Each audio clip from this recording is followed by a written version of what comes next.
everyone, it's Mary Brownlee, licensed professional counselor and trauma therapist. Today we're going to talk about red flags of unhealthy relationships. So what to look for and avoid in future partners or even within maybe your own family that tell you, this is not a safe relationship for me and I need to skedaddle. I already have a prior video on green flags, so essentially what to look for in a safe relationship. A lot of us who've been through unhealthy relationships in our past really don't know what a safe relationship looks like or feels like. So I already did a video to help you out with that very question, and I'll link it below in the description. But this one is the exact opposite. This is like what to look for and avoid in future relationships if you don't want to be hurt and abused in the future. So I hope both of these videos in this series will help you. Feel free to leave a comment below. Liking and subscribing helps my channel grow. I so appreciate it. And without further ado, let's get started.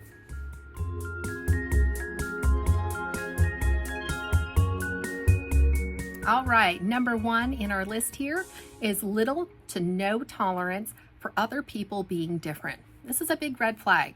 A lot of people who are abusers technically have what I would say control freak issues. That's a lot of times why they are abusing other people. It really boils down to control. And people who are controlling in nature do not like and tolerate differences. They really want things to be a specific way. They get very angry and upset and potentially abusive if things don't go their way. So that is somebody you want to avoid in the future. Controlling behaviors and very little tolerance for natural differences is a big red flag to look out for. The second is judgmental. This is pretty self-explanatory. Nobody really wants to be around somebody who's constantly judgmental and critical of other people. They're usually not fun to be around, right? So yeah, if you have somebody that you can think of that you constantly feel like, I bet they're judging me as soon as I'm out of the room, you're probably right. So stay away from these people. Violence of any kind. Oh yeah, this is self-explanatory, right? But sadly, I hate to say it, you'd be surprised at the amount of people that put up with violence, whether emotional violence or verbal violence, even physical violence, and even people who put up with this thinking that it's actually okay. It's not okay. But again, if we've been raised in a childhood where there was a lot of abuse and neglect, it is common for survivors to grow up as adults and tolerate a lot of the same behaviors that were normalized in our families of origin. So yeah, you don't want to put up with any of this in your adulthood. The good news is, as adults, we can choose who we have in our life. We didn't when we were a kid, but we sure as heck can now. So yeah, these are our first 3 out of my list.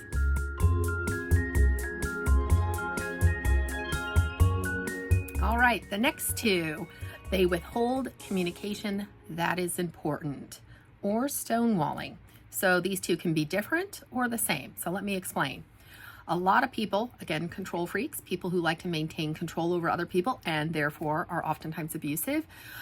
Part of what they are doing by controlling people around them is also in what information they share and what information they keep to themselves. So you'll see in a lot of unhealthy relationships, the person in power, the abuser, for example, does not share with the victim information maybe about finances or maybe important information about like dates for such and such, or information about big purchases that they alone make but then don't let the spouse or the partner know. But you'll see a history essentially of them withholding very important information that normally in healthy relationships is typically shared. So again, abuse is all about control. So they definitely control through withholding information. Secondary to that is stonewalling.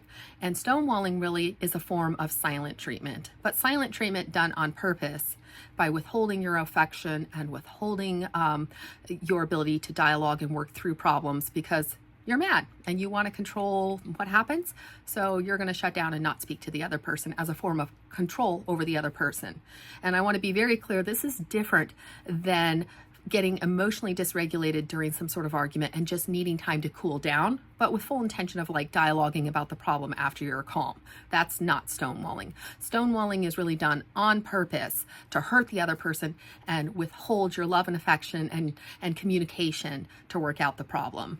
Done with intention, of course, to control how this interaction turns out, right? Because if you essentially stop working on the problem with the other person, they're kind of left to just, well, stew in their own juices, which a lot of abusers love, to have power over other people by withholding communication, silent treatment, and just not sharing power and decision making.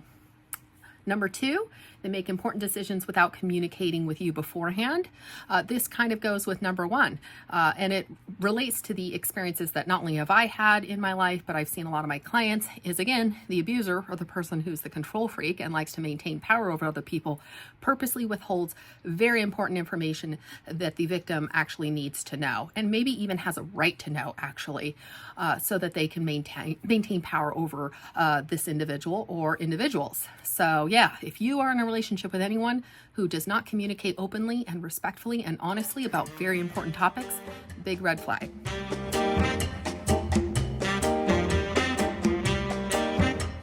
Okay, the next one is frequent criticism or put downs. Now, I think all of us have had maybe a family member or a partner tease us, or maybe in jest, say something that might be a little hurtful, but in healthy relationships, what happens is if the other person says, hey, that hurt my feelings, please don't say that again. Normal, healthy people will be like, my bad, I'm sorry. I was just joking around, but you're right, that it was hurtful. Sorry about that.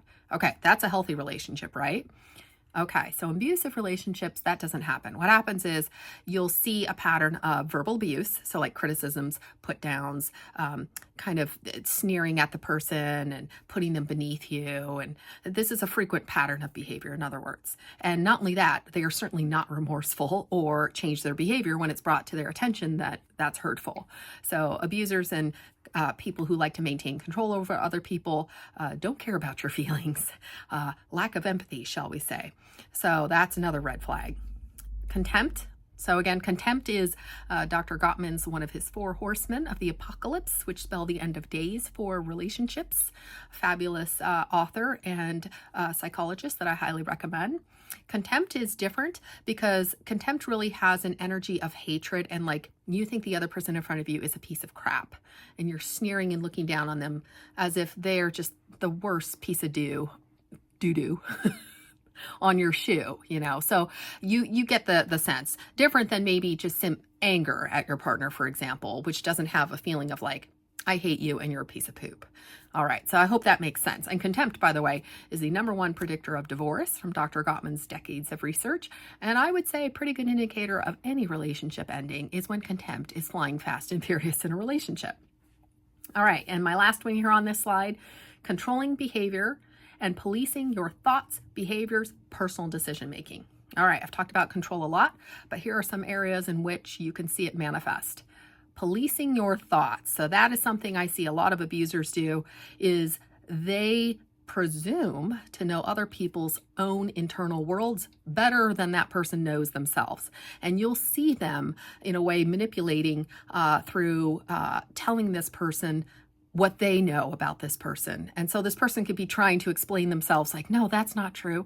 I'm actually trying to express this. And they'll be like, no, you're not. I know you're not. You're actually mean this, And so there's lots of assumptions. There's lots of thought policing. There's lots of jumping to conclusions. They also definitely, with behaviors, they're going to control what you wear. They might control what you spend. They might control where you go, for example, who you make friends with. That's kind of more on the extreme end. But yeah, they're going to control your behavior in some way, shape, or form as well. And just your personal decision making. Like every human being deserves to have autonomy over their own bodies, over their own decision making, what they feel is best for their lives. And again, abusive people do not care about your autonomy. In fact, they actually want to take your autonomy away and make you essentially under their thumb in terms of control and making sure that you keep them happy, right? So any of these, big red flag.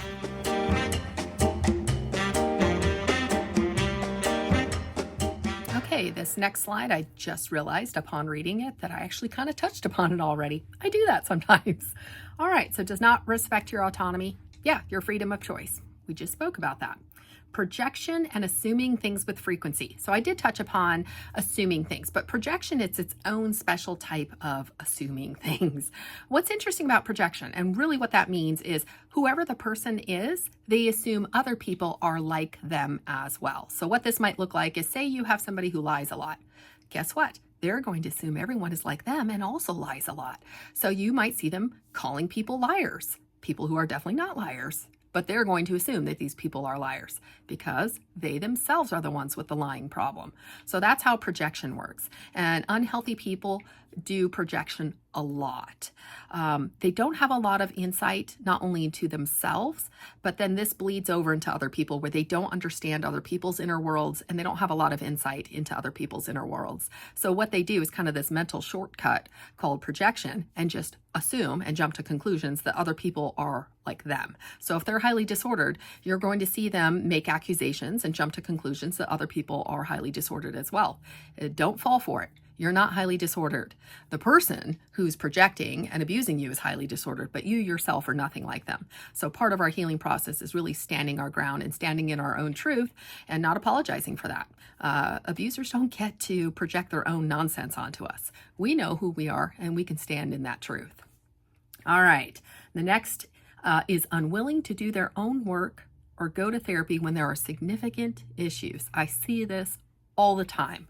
People who are abusive and toxic and unhealthy oftentimes are the last to get into therapy. Not only do they not go to therapy because they secretly think therapists are nuts or therapy is useless or it's not going to work or it's just for pussies or whatever. You've probably heard it all. Not only are they not going to go to therapy, but say if maybe they're court ordered to go to therapy, sometimes that happens with like domestic violence abusers, frequently they're court ordered, you'll see them not do well in therapy. So anytime a therapist might challenge them, even in the slightest little bit, they're going to abruptly quit therapy. Like, that's it. This is nonsense. I hate this. The therapist is stupid. They don't know what they're talking about. So yeah, somebody who has an inability to take feedback, even very kindly worded feedback, such as a therapist might give, and will not and is unwilling to do their own work in therapy, big red flag. Again, most people who are healthy have no problem with learning about themselves. They're actually kind of curious about their inner world and they're curious about other people's inner worlds, and they're willing and totally happy to go and show up and work on themselves with a therapist. So yeah, you get anybody in your life that not only has abusive traits but refuses to go to therapy with you, for example, if you've offered, big red flag. Not normal. Healthy people will have no problem working on any type of conflict or problem in therapy.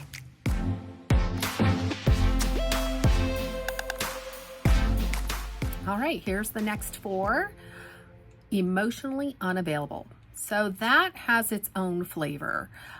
You can have people who are emotionally unavailable, not necessarily abusive. So I want to point that out. But when you're talking about a healthy long-term relationship, you want somebody who is emotionally in tune with you, who has the capacity for empathy, that can notice when you're having a bad day, that can be emotionally present during difficult conversations, that is a safe person emotionally for you. So if you also are maybe struggling with some sort of sadness or even say depression, for example, or maybe you've gone through something very difficult that's traumatic, your partner is going to care about your feelings and your emotional world.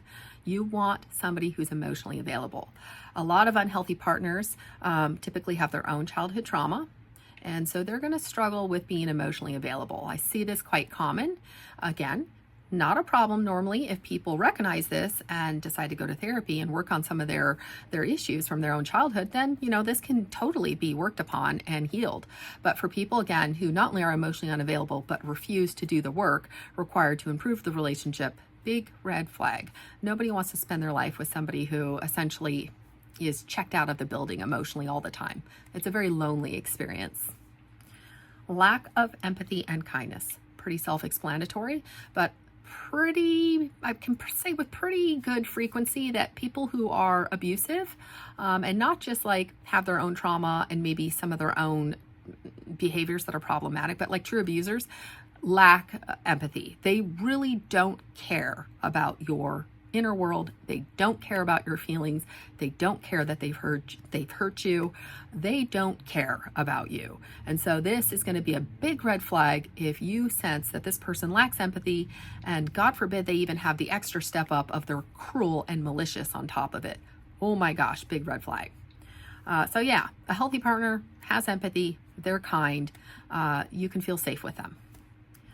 All right, engages in power struggles is the next one. So I've mentioned power and control a lot throughout this slideshow. But yeah, people who get into arguments and conflict and they must be right 100% of the time. Again, this is a power struggle, not healthy. Most people in healthy relationships have no problem with differences, even when people are in some sort of argument or conflict, which happens to all of us at some point or another. But they're not just trying to be right and have power over you all the time. There's a give and take that they're able to say, okay, I understand how you're feeling, or I may disagree with that, but hey, you're entitled to your feelings, right? So healthy people can do that. Unhealthy people cannot. They're going to stand their ground and everybody else is wrong and they're always right. So it's consistently always going to be a power struggle because they have to always be right. There is no give and take. They have to have power over people in all domains. So that's a big red flag. Blame shifting and avoiding accountability. See this all the time with very unhealthy people. When you try to hold them accountable, say they've done something that's quite harmful, they're going to blame shift back onto you frequently. Oh no, but what about when you did this? Oh yeah, well, you're not perfect either. Remember when blah, blah, blah, and they'll bring up things that maybe you did like 20 years ago. They're the ultimate grudge holders too. But yeah, blame shifting. So they're constantly going to put the blame somewhere else, but never them. Oh, no. They're never at fault. Oh no, it's always you. Big red flag. Avoiding accountability goes right in line with blame shifting. But yeah, somebody who fundamentally, even when you are calm, you're attempting to just have a discussion, but they're never going to be accountable for something they did that was truly hurtful or harmful to you. Big red flag. Again, healthy relationships, partners have the ability to recognize, whoops, I made a mistake. I've hurt the person I love. I'm so sorry. Please accept my apology. It won't happen again. You won't see that in unhealthy relationships.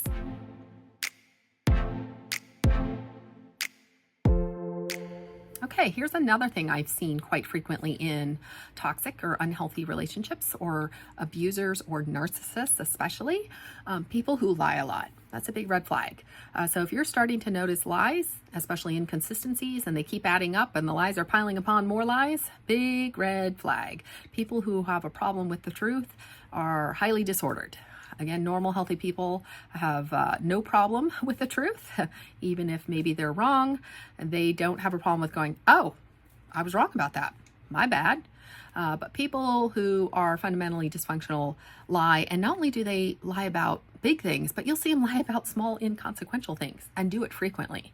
Like, you didn't need to lie that you left the milk out. Like, it's not that big of a deal. You could just tell me, oh, my bad, I forgot. But you'll see them even lie about things like that. So yeah, pattern of frequent lying, big problem. They can't be trusted and they're unreliable. Pretty self-explanatory as well. If they have engaged in a lot of behavior that is untrustworthy, whether it's lying, whether it's cheating, whether their behavior and words don't match up and you're seeing inconsistencies, big red flag. And unreliable too, like people who just aren't reliable, right? That are flaky maybe all the time. They say one thing, but they do another. Yeah, big problem. And once in a great while, sure, nobody's perfect, right? But again, a pattern of unreliability and untrustworthiness, big problem. They engage in gossip and talk about people behind their backs. I have seen this very frequently with toxic people. Narcissistic people, very disordered individuals typically will do a lot of gossip and smearing and talking nastily about people with a lot of lies. You'll see that frequently with very unhealthy people. And you can be sure that if they're talking about maybe this friend or that mutual friend and they're just saying nasty things about that person, you can be sure that they will turn around and do the exact same thing with you as soon as you leave the room. So yeah, healthy people don't really engage in this type of communication with others. They have no desire to talk negatively about other people because we actually have a solid sense of self and we have self-worth, and we want other people to have self-worth as well, most importantly. So we don't want to be putting people down. In fact, we're happy when other people are happy. We're sad when other people are sad, and you just want the best for people. So yeah, people who have a history of really gossiping and talking nastily about other people, signs of some deeper issues deep down inside of them. Insecurity, jealousy, narcissism, possibly. Not a good thing. And the last one on this page, they will not engage in adult discussions. I've seen this so very frequently. Again, this goes hand in hand with people who don't go to therapy, but also people you cannot even have an adult dialogue or discussion with. It should not be hard to just sit down and go, hey, we have a disagreement here. Can we just talk this out? You know, I'm not mad at you. I would like to reach an understanding. And you're not able to do that with this other person, and consistently not able to do that with this other person, big red flag. Most of us who are healthy adults have no problem with differences, and when they arise, we can deal with them just through, hey, let's sit down and talk this out. Unhealthy people will not be able to have just a normal, calm dialogue about differences or some sort of conflict. They just won't. You'll see it devolve into all sorts of crazy things, and oftentimes escalating, like verbal abuse, or maybe they're stonewalling, or maybe they're screaming and shouting at you now, and you know, God forbid, physical violence. But yeah, you won't be able to have a calm discussion with them. So that's a pretty significant sign that relationship not good.